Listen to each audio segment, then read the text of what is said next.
GM, good morning. Welcome to the Milk Road Show, the daily crypto show that hits harder than a coffee-fueled sprint to the bathroom. I'm your host, Jay Hamilton. It's Monday, March the 24th. And some days you just wake up and you think, it's all shit. And you know what? You're probably right. 99% of tokens are shit, even on green days like today, which we're going to discuss in a second. But here's the thing. When you look back at the start of any great technology, there's always a lot of poop, a lot of shit. There's a lot that don't make it. But here's the thing. Out of every new technology, there is some of the biggest companies in the world that are created. Think about it. There's only 7 in the Mag 7. And this is where crypto is at today. Gone are the days where everything just goes up always and endlessly, up only. And now we're in a transition from vibes and pumpamentals to fundamentals. Here to discuss this with us today is Kyle Reidhead, co-owner and head of research at Milk Road. Now, before we jump in, guys, we got a big week coming up. Tomorrow, Tuesday, we've got Yano coming on the show to discuss the DAS takeaways. Wednesday, we're going live with Hasib, partner over at Dragonfly. Thursday, we got the legendary Arthur Hayes on the show. So if you're not subscribed to the show, you're going to want to hit that subscribe button and tune in because we've got some amazing episodes coming up for you. Today's episode is brought to you by Definitive, advanced trading on every chain. It's also brought to you by Coinshift, powering top crypto treasuries with their stablecoin CSUSDL. Kyle, welcome back to the Milk Road Show. That's a hell of a lineup you got going over the next week here. What am I doing on this podcast? I don't even know. That's a crazy lineup. I'm excited. You're the celebrity, man. You're the one everyone comes to see. Okay, let's start with, we got green candles this morning. Are we back? No, and anyone who says that, I already said, is getting blocked on Twitter. So don't even ask that question. Don't even say it. Don't even look at the candles right now. I think there's nothing in the charts that show we're back. You got to remember that. Look, I don't think we're in a bear market. I've been on here and I've said a bunch that I don't think we're in a bear market. I know there's some that do, but even in bear markets, when you have down only markets, look at 2022, for example, or back in 2018, the worst bear markets we've had in crypto. There were days or weeks or months where like you have massive pumps during these times. Look, it's very nice to see green right here, but it doesn't mean that the trend has changed or that we're going to V-shape recovery here and go up only. Yeah, we'll pull up just a couple charts here. You just shared my screen here, and I've got the Ethereum chart up. And I tweeted this one out this morning because I saw everyone getting super bullish. And, you've seen that chart before, the picture where there's like, it's so back, it's so over, it's so back, it's so over. That's basically the stage that we're in right now. You see it all the time. This is kind of the zoomed out look of Ethereum for those that are listening. I'll try to explain it to you, but you might want to just pull up YouTube or watch on Spotify. But I've got a chart of Ethereum. It's a daily chart all the way since 2021. And I think I've shown this range before, but we've been ranging between 2150 and basically like 4,000 or 4,100, whatever it is, for like 5 years. Okay, 4 years. It's been a tough go, obviously. And I'll get to Bitcoin in a second, don't worry. But we fell out of that range with this pullback, which was a little bit unexpected when we called for a 30% pullback in markets. Didn't necessarily think it would go this far back, right? But we've been out of that range and below it for a little while. And so that 2150 has acted as really good support for us for the last 2 years, right? We've came back, we've hit it a bunch of times. We've never gone below it. And we finally did go below it. And now we're sitting at, as we record today, 2,084. And so when you look at this chart here, I'll just zoom in a little bit. We're not even back up at the old sort of support levels. And likely what's going to happen, and we'll see, is these support levels often turn into resistance levels. So when we hit 2150, what's going to happen? Is there going to be a lot of sell orders there? Are people going to be selling? Are we even going to hit 2150? Like, I don't know yet. But until we are like fully above this 2150 mark and we've closed at least a daily, but this is, more likely a weekly, even a monthly, like I'm really not fully confident in any pump that we have or any market structure here because this still doesn't look that great. I'll come back to this in a second, but even if we go look at Bitcoin, same thing. We also fell out of the range that we've been in now. Wasn't a 4-year range, thankfully, but a range since like November that we sort of fell into with 91,000 or 91.5 as the support levels, and we broke below that back in the end of February. And so again, I know we have some nice pumps. We went all the way down to like 76,000 or whatever it was. We sit at 88,000 right now. we still are not back at that same sort of old support level, right? Probably that support turns into resistance again, just like I shared with ETH. And so like what happens when they hit that? I don't know. I imagine we're not just going to like plow through it unless, I don't know, the Fed comes out tomorrow and it's like, hey, emergency, we're printing $6 trillion, which like, that's not Yeah, that's happening. not going to happen. No, that's not happening. So like, I just, I don't see a reason to be overly bullish. Now, again, my long-term outlook, we're still in a bull market. We still have a great year, blah, blah, blah, blah, blah.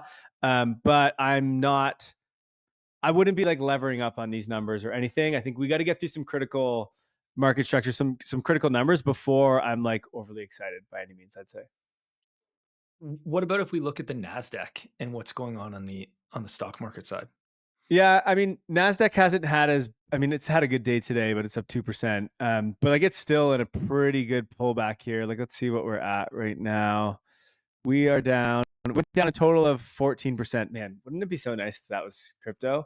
Not really though, because then you wouldn't get the upside. You But wouldn't get like, the buy the dip yeah, opportunities. yeah. But like 14%, and people are afraid that the world's over. Like we're up 6% off the lows. We're up 6% today just in Solana or ETH probably. But so anyway, again, Nasdaq doesn't look like it's still kind of in no man's land, just like Bitcoin and ETH. So there's nothing too exciting on any of these charts at the moment. Now, can these continue to go up and like that will change everything? Sure. Like here's the one interesting thing I see about Ethereum, for example, is if we go to the monthly chart, there's a chance that if we get above 2150 by the end of March, so we've got what, 7 days here, we're actually going to close back in the range. So technically we just have a wick in the range, and that would just basically mean that this whole scare below ends up being like a nothing burger. You know, you think about how scary this has been the last couple of weeks. People are losing their minds. We've got people in our Discord that are like, I'm thinking about leaving. Like, this has been terrible.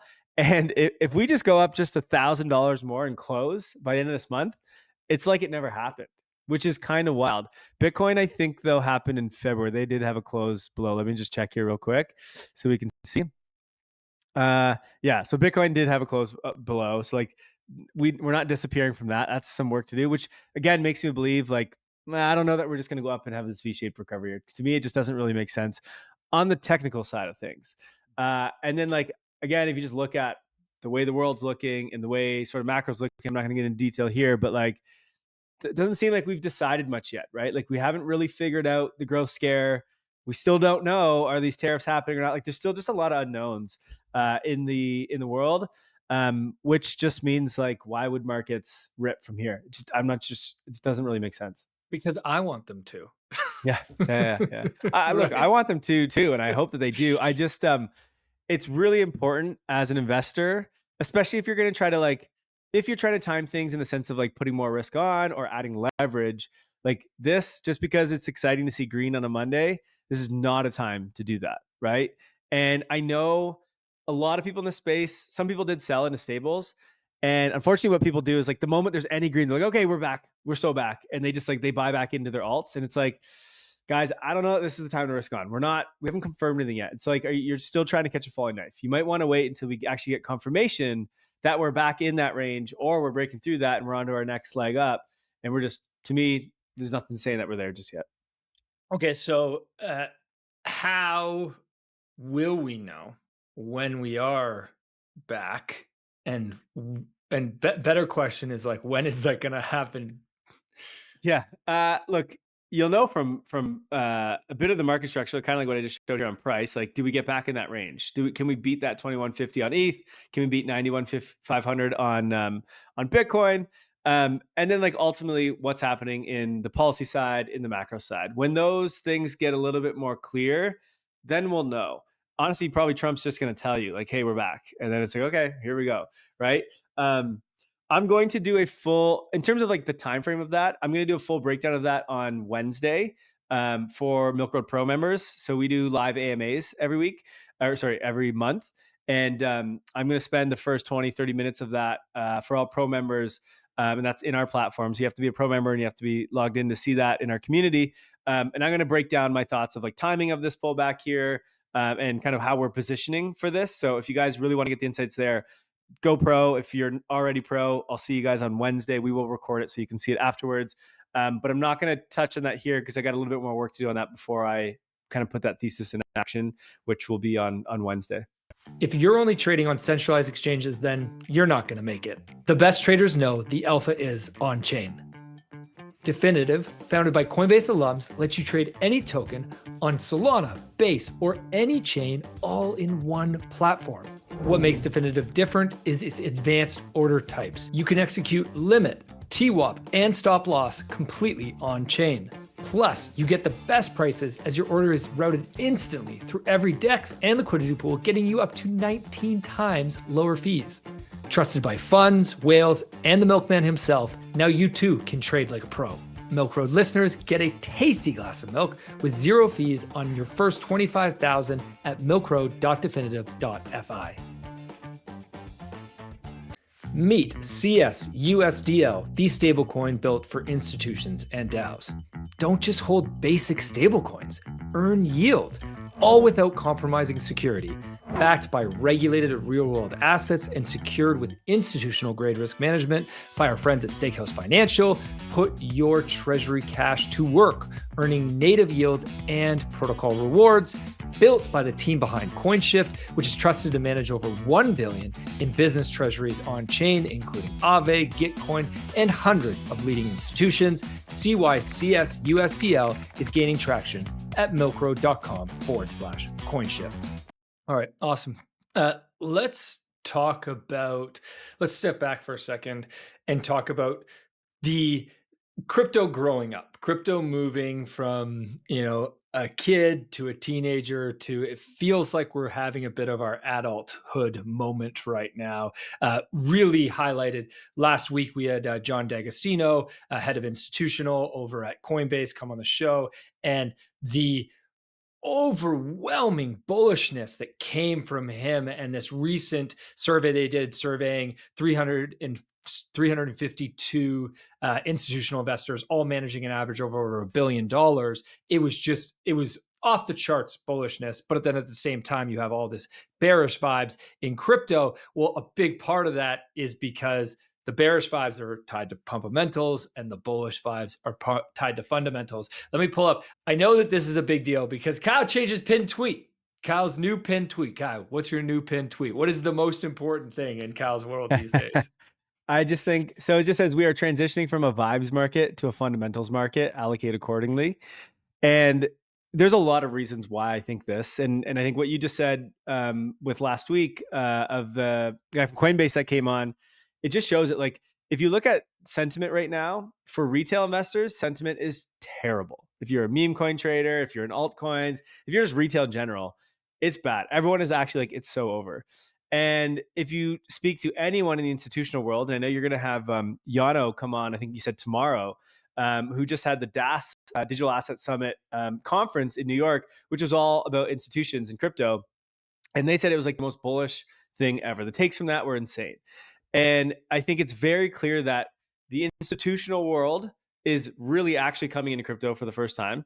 And they're finally being allowed to because of things going on with the stablecoin bill, the market structure bill. We'll talk about that in a bit. But like, we're seeing the grown-ups come into this space. And at the same time that actually we have apps and things in crypto that are grown up and they work and they generate revenue and they like have found product market fit. And so I see this world now where everything's always been about vibes in crypto. It's like, hopefully we're going to get to 1 million TPS and hopefully we're going to have $1 trillion in stablecoins and hopefully this app is going to have 1 billion users and blah, blah, blah, blah, blah. But we've never actually had any of it. And so like for the last 15 years in crypto, let's call it, everything was just speculative. It was like, maybe this thing's going to change the world. Maybe Ethereum's going to become the supercomputer of the world. Maybe Solana's going to do this, blah, blah, blah. And we're now finally at a point where like, actually, they are doing this. Stablecoins are beginning to change the world, right? Bitcoin is a reserve in the US. Sky is giving the best yields in both in crypto and in TradFi. Like, there are things finally now in crypto for the first time that like are actually coming true and that are better than the traditional world. And we're starting to see institutions come in massively to do this, both in terms of like integrating into their businesses like Robinhood and in terms of like allocation, which we'll talk about in a second as well.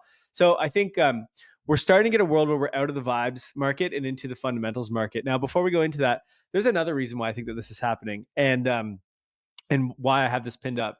It's not just crypto. This is a thing that I think is happening, let's call it maybe in the US. I was going to say globally, but probably more just in the US, which is for the last also, let's say 15 years since the financial crisis back in 2008, we have been in pretty much a vibes market, right? We've just been in a world where all we do is print money, and we go into these massive deficits, and that deficit just gets worse and worse and worse and worse and worse, right? But we still have bull markets, and we still have things that do really, really well. And a lot of that's just because we print a shit ton of money. Now, that's not stopping, don't get me wrong. But when we look at what the new US administration is trying to do, and the reason why we're in this pullback now and why everyone's kind of so uncertain and scared is they are trying to shift from vibes, the vibe session. You heard Scott Bessent say this. We're trying to get away from vibe session, and we're getting into like a real fundamental economy. And so one of the things that they're trying to do is balance the deficit. Okay. Instead of spending trillions of dollars on nothing and wasting all this money like governments have done in the past, let's try to lower our expenses via Doge, and let's try to generate more revenue. This is through tariffs, but it's also through trying to push a lot of the market from the like public market or like the federal government market and into the private market. So right now, a lot of the growth in the US comes from printing money, hiring a ridiculous amount of federal employees that do fuck all, let's call it, and just putting a whole bunch of money into initiatives at the federal government level, which are a bunch of useless initiatives that don't actually matter. And so they've said, Elon, come in and get rid of all the things that don't actually matter. Let's get rid of all the employees that aren't actually doing anything and are wasting money. And let's start to shift and let's deregulate. Let's start to put good rules in place for crypto and for tech and for AI. And let's try to look, I know people are mad because they're firing a bunch of people on the federal level, but what they're really trying to do is move these people. They're not just trying to fire them and like that's it. We don't care about American people. They're giving them like 9 months of severance and helping them get into the private sector. So their goal here is let's stop spending all this money on the federal government. Let's shrink the government, right? And let's let the companies in the US, let's let them thrive so they can hire a bunch more. We saw Coinbase is hiring, I think it was 3,000 Americans over the next year, something like that. And they're opening up all these factories with OpenAI to try to do stuff with the AI side of things. Like they're trying to bring a lot more jobs. That's what tariffs are doing too. Bring a lot more jobs into the U.S. And so it's like, let's move people from the government where we just fund this through printing money, and let's put them into real companies that are not zombie companies that are building real things for the world. And that is your like, let's get away from the vibes and let's move into the fundamentals. And so if we're doing it from a government level, an economic level, a macro level, let's call it, what does that mean for where people invest? And I think what's going to happen here is earnings, which already matter quite a bit in stocks, they're going to matter even more here, right?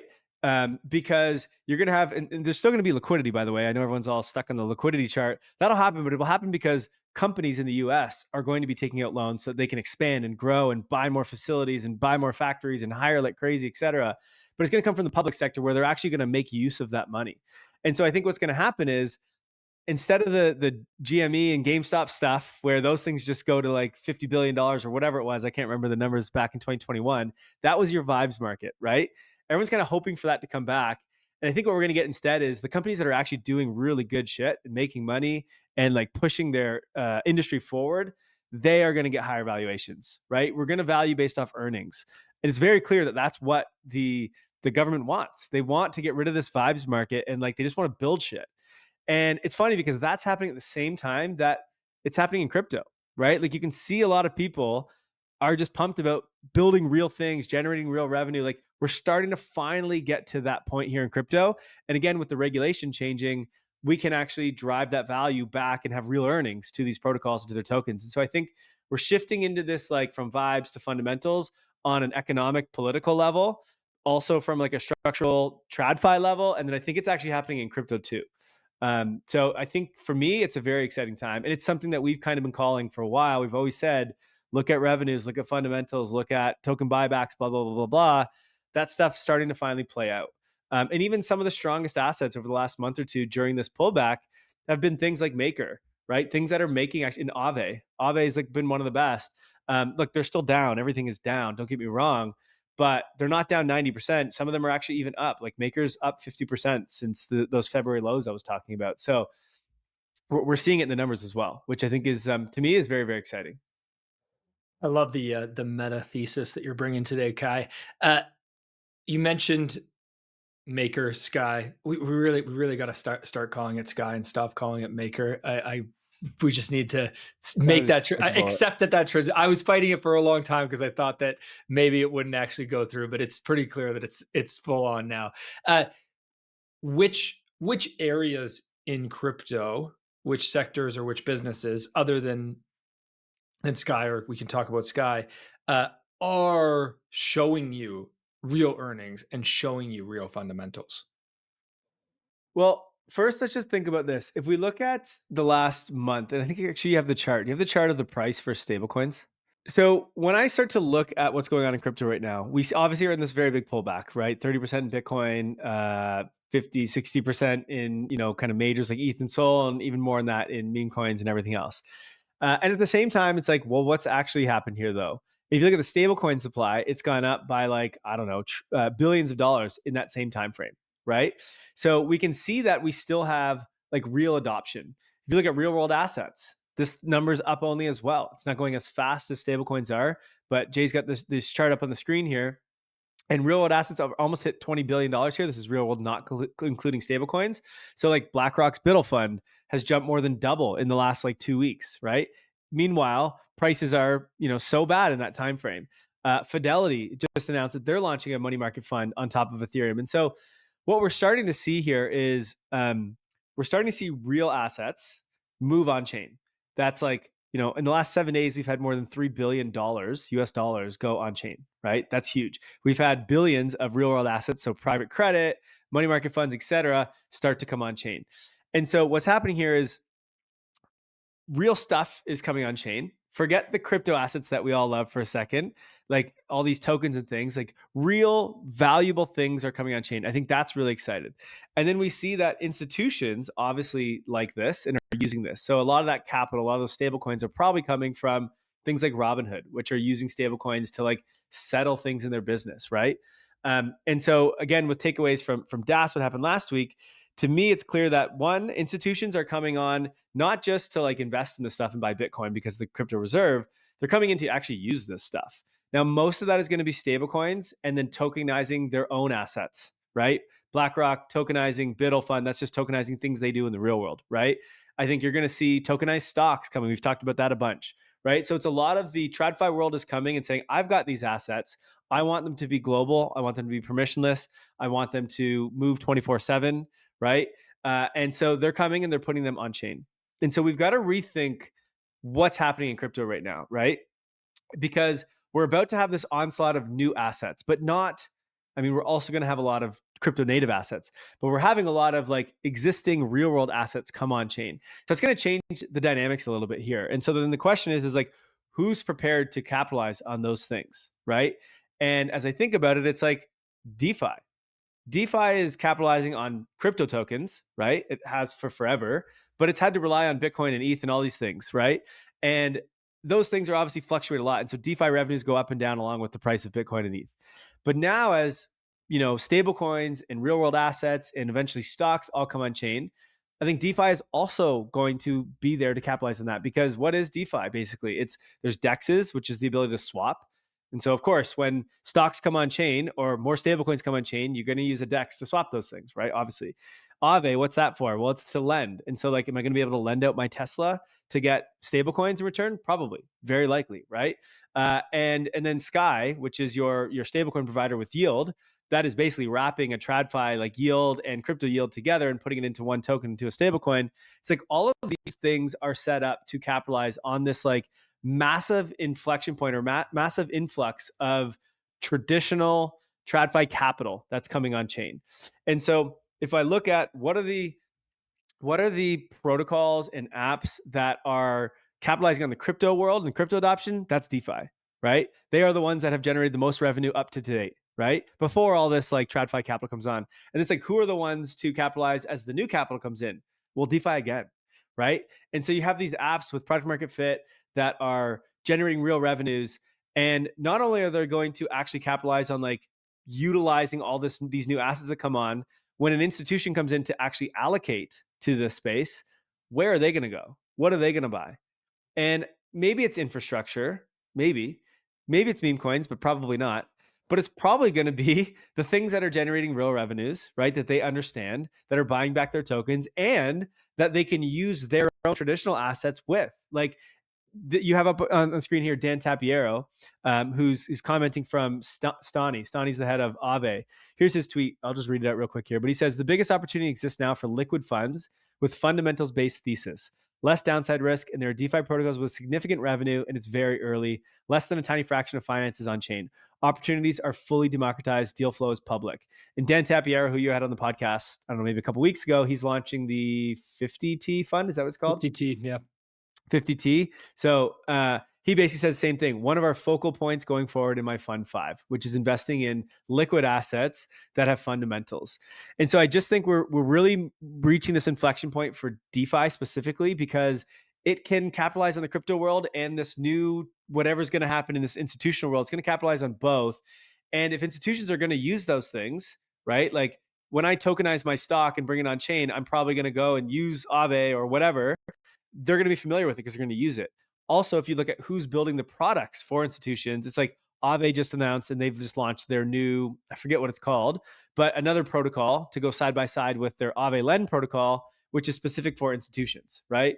You look at what Coinbase is bringing in with these verified liquidity pools, that's on Uniswap, right? So it's like it's on these existing protocols already. And so the other key thing I want to point out there is there's lower downside risk is what Stani said. If you look at DeFi protocols right now, some of these are making hundreds of millions of dollars a year, right? And they're worth like $1 billion market cap, some even lower. And to me, what Stani's saying is there's not much room for these assets to go any lower. There's no one left to sell these things. It's owned by like a few funds that they're not selling. And then like the teams and the founder that's been there for forever, like these guys aren't selling this stuff. And that's why Maker, when we put out a call to buy it at $900, I was like, there's just no one left to sell. This thing can only go up from here. And I think that's true for DeFi. It's been beaten down long enough. As all this capital is coming on chain, I think DeFi is just set up to explode from all this. So I'm really excited to see where this goes here. Which tokens? And I mean, I'm going to make you repeat yourself a bit here, but if you believe in this fundamental thesis, which tokens have the best opportunity? Obviously, you mentioned Sky. Yeah, look, I think it's OG right now. It's OG Ethereum DeFi tokens, right? I'm not going to get into any names, but anything that's been around for a while, that has product market fit, that's generating revenue, that either is buying back its tokens or has potential to buy back its tokens. Like these are the ones that are best suited to capitalize on this whole onslaught of TradFi people coming in and institutions coming in. So I think that's a big thing. Solana DeFi, we're actually putting out a pro report. I think in maybe about 2 weeks from now. Because they've actually had some good growth and they've got some amazing products over there. And but they're more undervalued than Ethereum, and yet they've been growing faster than these Ethereum OG DeFi products. So like maybe there's some potential there, but obviously more risk. So we'll have to see. The interesting thing I think that's happening with these DeFi protocols right now is they are becoming the next version of banks. So like if you look at Aave, for example, it used to be just a like lending protocol, but now it has its own stablecoin. It's got this like institutional arm that it's building for RWAs. Like they're starting to branch out and do so much more than just the one thing that they were good at. And so I'm actually starting to see a world where all these different DeFi protocols are actually going to become the same thing. They're just going at it of different ways. Maker started with a stablecoin. Well, they started with let's say collateral, right? Collateral for Bitcoin or ETH. And now they've kind of branched out to doing more. Now they're collateral with RWAs and doing all this other stuff. Aave was basically just a lending platform with ETH. And now it's, again, got a stablecoin doing so many more things. I think a bunch of these DeFi protocols are actually going to start to create more and more things. And they'll end up becoming like the new version of a bank or a financial institution, but it's all going to be on chain, which to me is very, very exciting and super cool. And where there's just so much opportunity. Now, most of them won't succeed at that, but there's a few that will. And so again, you just got to look for what are the ones that have real traction here. And why are these DeFi protocols positioned to beat banks in the long run? Because the easy thing to think is to say, well, banks are just going to do it themselves, and they've already got the consumers, they've already got the large distribution. Yeah, look, obviously banks have an upper hand on distribution. Distribution is probably the most important thing. But I think what what DeFi has is this like liquidity, right? So they have liquidity and this robustness of their protocols that is very, very hard to replicate, right? Like it's hard to build what Aave has built and then let it go through multiple ups and downs with FTX collapsing and like all this stuff and show and have proof that like, hey, our code still works, this protocol still works, and we've continued to grow, and we now have billions and billions of liquidity in here, right? And what these DeFi apps are building right now is they're becoming kind of platforms where banks or fintech companies or other things can actually build on top of them. They can integrate into them, right? They want to use that liquidity and that robustness of the code and that permissionlessness. Where banks, they're so far behind on that. So like maybe they will. I bet you some banks will try to do it. Some banks I think will integrate in. And if you look like Coinbase as the best signal here, they didn't try to build their own. They instead just integrated into Morpho, right? I imagine we're going to start to see that with more fintech companies first, and then probably bank companies second. But the problem is I think we need more, and this is what again, Aave's trying to build, Uniswap's building, et cetera, which is they need their own separate liquidity, and so they're going to have to build verified. Like they need to make sure that the people trading in the liquidity pools on Uniswap, for example, or on Aave, is not terrorists, is not people money laundering, right? Because there's rules in the US. Now, maybe those rules change. I don't know. But ultimately, I think what's happening is you're seeing all these DeFi products start to build the verified liquidity pools for these banks and for fintech companies and for big funds to start to use that instead. So I think that's where they're going to go. I think banks are going to really struggle to build their own Aave or their own Sky. Like these are things where you need to move fast, you need to build, you need to ship, and it's like that's not what banks are known for, right? So, and then also the other thing you can think of is, and this is more long term, is like baby boomers obviously are never going to use Aave. Okay, most of them, but their capital is beginning to transition into the younger generation, into the 30-year-olds, right? Baby boomers, the largest demographic in the world. They have all the money. They have most of the money, but they are all now like 70, 80 and working their way up, right? And so they're beginning to die off. And so they're beginning to give their money to their children or their children's children, right? And where are those people putting their money? They're not putting it in banks. I don't have a lot of money in a bank, right? And I'm 35, but not most of my money's not in a bank. It's in fintechs like Wise, for example, or in like Questrade, or in my crypto wallet is where most of my net worth is, right? And I think most 30-year-olds and younger are going that way. It's in PayPal, it's in whatever. And so I think banks aren't going to have that distribution for much longer. And so yeah, we'll see what happens. Maybe one day these DeFi protocols buy banks. I don't know. We'll see for the distribution. Let's clip that projection right there and celebrate that a decade from now. Okay, so we've got this overall shift happening where we have real fundamental businesses in crypto that have real revenue that are not getting the attention that the pumpamental business, the vibes businesses get, and they have real buyers coming from Dan Tapiero's of the world, the large funds that are looking to, they're fundamental based funds. Look, these funds, one of the numbers that really surprised me from the Coinbase episode was that 30% of these institutional investors hold Doge currently. So it's not like they're not investing in meme coins, but they're fundamental based funds. They have certain mandates in how they invest and what they invest in, and they can't just go, they're not like you or I, and we can just go invest in whatever we want. They have to be investing in things that have real revenue because that's the way they invest. And so that shift is happening. Those buyers are coming. And what does that mean for if you're a crypto investor right now? What does that mean? Does it mean you need to step back and look at your portfolio? Does it mean you need to learn more about DeFi and these more like boring companies? I'm going to put boring in air quotes and start to understand that. Well, so first, this doesn't mean that the vibes market is going away, right? If the fundamentals market does well, there's going to be people that then make money from that and they're going to go punt it and dumb shit. So like the vibes market will never leave. So everyone who's saying meme coins are dead, that's completely wrong, right? That's a lot of people as investors, they're either black or white. And it's like we always are in the gray area. There's never black and white. So it's like there's no it is or it isn't. It's just in between, right? Like meme coins are here, they're not here. That's not how it is. They're either overhyped or they're underhyped in the moment, but they're still here and they're always going to be here, right? So I think that's like a clear thing everyone needs to understand is like when I say this, people are going to be like, well, look, friggin' fart coin went up, 50% yesterday, so you're wrong. And it's like, no, like, it doesn't mean I'm wrong. It's just like, I just think we were so far on the meme coin world in whatever that was, November, December, whatever it was. And I think fundamentals now are going to have their moment, and they're going to be more long term. They're going to have less volatility likely at some point here, but you'll still have these meme coins that are, you can probably do things with. Now, as an investor, you probably want to learn the boring stuff too, right? I know that maybe that's not exciting to you, but boring is actually better for investing. You want to go in the boring world because the boring world means you have a lot less downside. And then it's also like, when I think about where is the next amount of capital coming into crypto, right? Everyone's always waiting. Who's the next buyer? I say this every time I'm on the podcast. And sure, there's going to be some retail that comes in. But if we're going to have trillions of dollars come in from institutions, that retail doesn't have trillions of dollars, right?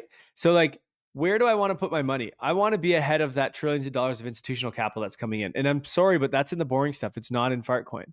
So, and especially now when everything has gotten crushed back down to these low levels, it's like, if you're starting from the very bottom, which ones do you want to be in? And for me, it's those that are generating revenues, that are doing, that have strong network effects already and have product market fit.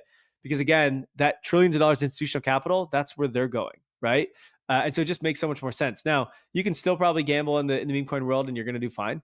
Or I don't say you're going to do fine. You could do fine if you happen to nail it. But that's just a lot harder world. And I don't know, does that meme coin world come back to what it was before? That I don't know. I don't have a strong opinion on. I do have a strong opinion, and I do know for sure that DeFi is changing the world and is changing the financial system. So I know for sure that there's something there. Do I know for sure that meme coins are going to have the big comeback, or is it going to be like NFTs?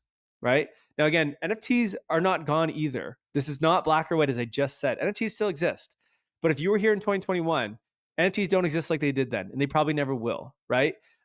They will exist in different forms. There'll be little mini pockets of NFTs that will do well. Same thing with meme coins. Will we get what we just had last year? Not sure. Maybe. I don't know. But maybe it's just pockets. Maybe it's just small things of the gambling people, right? Like, I don't know. So for me, I want to go to the for sure thing. And for me, that's the part of crypto that's actually building and like solving, problems in the real world. I want to finish on this. I gotta find this tweet from Chamath, because I think this really captures the what you should be doing as an investor. Which is, in this tweet, he says that he shows a chart of large cap domestic equity funds underperforming the S&P 500, underperforming. So these are full-time professional investors and funds who spend all their time trying to get great returns. And in 2024, 65% of them underperformed the S&P 500. So what does that say? It says that going trading meme coins is, you're going to try to be a trader and you're going to try to find the next big hit. You're probably going to fail. It's probably not going to work. What's going to be the best? Take the simple way and be patient. And what does the S&P 500 move off of? Earnings. So there's a chart. I don't have it up right now and I don't know where it is, but there's a chart that shows like S&P 500 earnings and S&P 500 price, and it just follows it perfectly, right? And so as long as there's more earnings in companies, the S&P 500 goes up. That's just how it works, right? And so again, if you just think about, the way this works, if you want to hold long term, which I know a lot of our audience does, you've got to hold long term in the things that are going to be here long term. You hear a lot of people say, just hold, just hold, just hold. But like, just holding XRP or just holding Fartcoin might not be the right case. But just holding things that are generating more and more revenues month over month, or more like quarterly or yearly over year, and continue to build and continue to like create new things, those are things you just hold, right? The things that keep getting adoption. But the Murad thesis of just hold cult tokens, like memes, I don't think that works. I don't think that plays out. You can't compare that to the just hold of the S&P 500 and the NASDAQ, right? It's those things have moments, but they're very short lived. But if you find things that are actually building real fundamental products and they keep iterating, keep growing, then those are things you just hold. Like the best thing you could have done to capitalize on the internet and the adoption of the internet was just hold the good companies from 2000 to today. If you just held Amazon, Google, Apple, Microsoft, and Facebook, you absolutely crushed it, just crushed it, right? But that didn't make sense for most other companies, right? And that's because most other companies, their revenues went downwards. At some point, they might have had a bunch of revenue when they launched, and then it went down from there.